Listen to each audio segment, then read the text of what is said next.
Ainda segundo o budismo, as origens do sofrimento se apresentam através de condições internas e externas, resultando daí outras duas ordens, as kármicas e as emoções perturbadoras.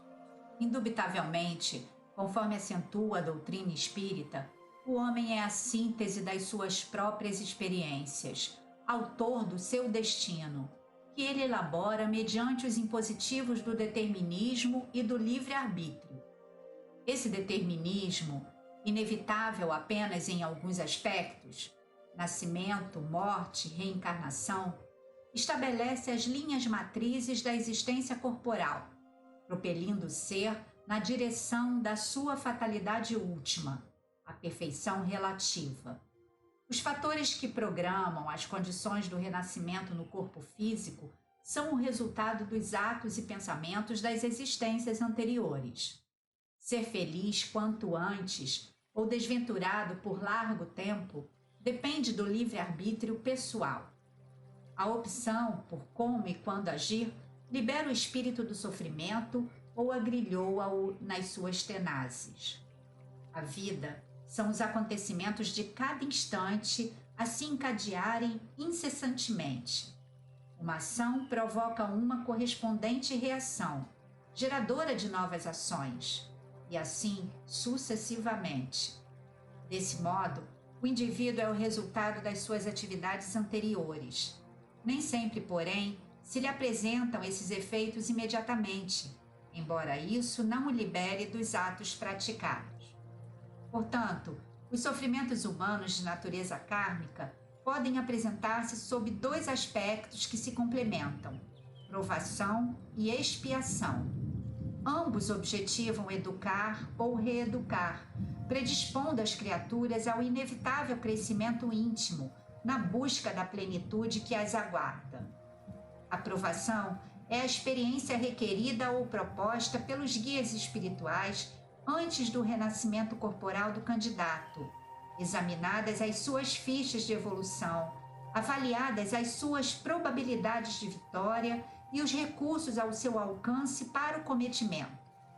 Apresenta-se como tendências, aptidões, limites e possibilidades sob controle, dores suportáveis e alegrias sem exagero, que facultem a mais ampla colheita de resultados educativos. Nada é imposto, podendo ser alterado o calendário das ocorrências, sem qualquer prejuízo para a programação iluminativa do aprendiz. As provações se manifestam dessa forma, de maneira suave, lenificadora no seu conteúdo e abençoada nas suas finalidades. Sem o caráter punitivo, educam de forma consciente, incitando ao aproveitamento da ocasião em forma eficiente e mais lucrativa, com o que equipam aqueles que as experimentam, para que se convertam em exemplos, apóstolos do amor, do sofrimento, missionários do bem, mártires dos ideais que esposam, mesmo que no anonimato dos testemunhos, sempre se tornando modelos dignos de serem imitados por outras pessoas. As provações mudam de curso, suavizando-se ou agravando-se conforme o desempenho do espírito. Os compromissos negativos, pois, ressurgem no esquema da reencarnação como provações lenificadoras, que o amor suaviza e o trabalho edificante consola. As expiações, todavia, são impostas, irrecusáveis, por constituírem a medicação eficaz, a cirurgia corretiva para o mal que se agravou.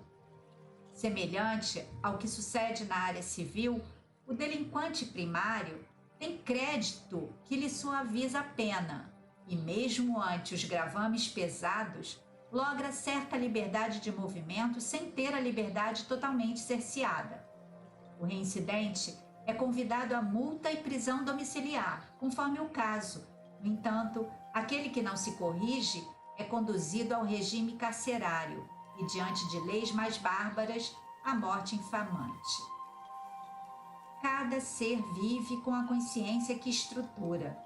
De acordo com os seus códigos, impressos em profundidade na consciência, recolhe as ressonâncias como experiências reparadoras ou propiciatórias de libertação.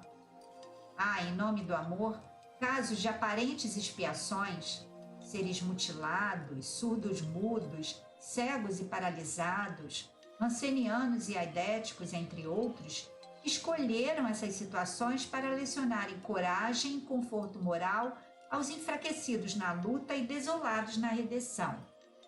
Jesus, que nunca agiu incorretamente, é o exemplo máximo. Logo após Francisco de Assis, que elegeu a pobreza e a dor para ascender mais, não expurgava débitos, antes demonstrava-lhes a grandiosidade dos benefícios. Ao lado das origens kármicas do sofrimento, surgem as causas atuais, quando o homem busca, mediante a irresponsabilidade, a precipitação, a prevalência do egoísmo que o incita à escolha do melhor para si em detrimento do seu próximo. Esta atitude se revela em forma de emoções perturbadoras que o aturdem na área das aspirações e se condensam em formas de aflição. As emoções perturbadoras galvanizam o homem contemporâneo, mais do que o de ontem, em razão dos conflitos psicossociais, socioeconômicos, tecnológicos e outros. Os impulsos e lutas que induzem o indivíduo à perda da individualidade, escravizando-o aos padrões da convivência vigente, são relevantes como desencadeadores do sofrimento. Também a perda do senso de humor torna a criatura carrancuda e artificial, gerando emoções perturbadoras. A ausência de liberdade pelas constrições de toda a ordem igualmente proporciona sofrimento. O amor é o antídoto para todas as causas do sofrimento, por proceder do divino psiquismo que gera e sustenta a vida em todas as suas expressões. Luarizado pelo amor, o homem discerne, aspira, age e entrega-se em confiança, irradiando energia vitalizadora, graças à qual se renova sempre e altera para melhor a paisagem por onde se movimenta. O amor é sempre o conselheiro sábio em qualquer circunstância, orientando com eficiência e produzindo resultados salutares, que propelem ao progresso e à felicidade.